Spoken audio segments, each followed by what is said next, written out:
And welcome back to the WHHI Daily News. Crista Cowan has joined us now.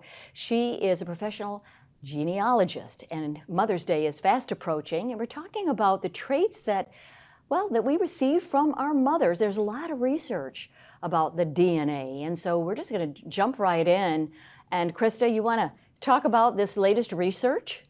Yeah, if anybody's ever told you you have your father's eyes, or maybe you have the same palate as your mother when it comes to trying new foods, if there's something you like or something you don't love, maybe you might be able to credit a specific parent. And we understand that about our physical traits, that we inherited those from our parents. But what science is now discovering is that we can also inherit behavioral and personality traits. And your DNA is what holds that information. A lot of people don't realize that. So what kind of traits are we talking about? Mothers to daughters, or both parents to daughters and sons?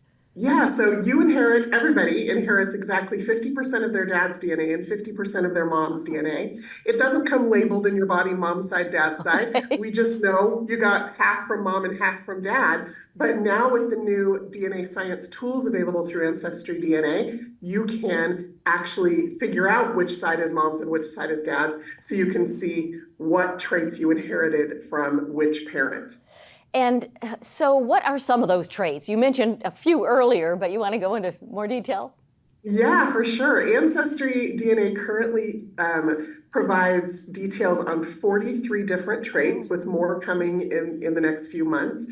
They're things like your dancing ability, your sensitivity to caffeine, cilantro aversion, of course, eye color and hair color. Those are the kinds of things that people are familiar with, but also we can tell if you have a propensity for risk-taking, or whether you're a morning person or a night person. Night person here. Oh my goodness, that is so fascinating. Who knew? Now, I think it's really important that we talk with our parents, in particular as Mother's Day, talk with our mothers about, I was mentioning to you about health history, and just asking them questions about all of this to kind of find out more about your past and your ancestry. Yeah, DNA traits is a great way to kind of initiate that conversation. But if you haven't taken an Ancestry DNA test yet, you can still ask questions, and Mother's Day is the perfect time to do that. I always recommend starting small with some lighthearted questions.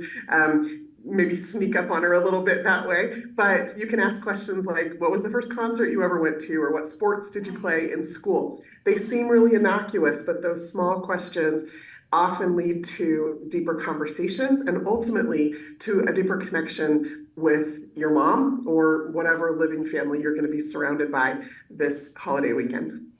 And the health history is really critical, isn't it, Crista? Yeah, yes. Family history, one of the ways that a lot of people get into it is through health history, because they've had some kind of health crisis and they want to understand, what exactly did grandma die of, and how old was she? And you kind of map that out through your family tree, and it gives you an understanding of some of the things you should look out for.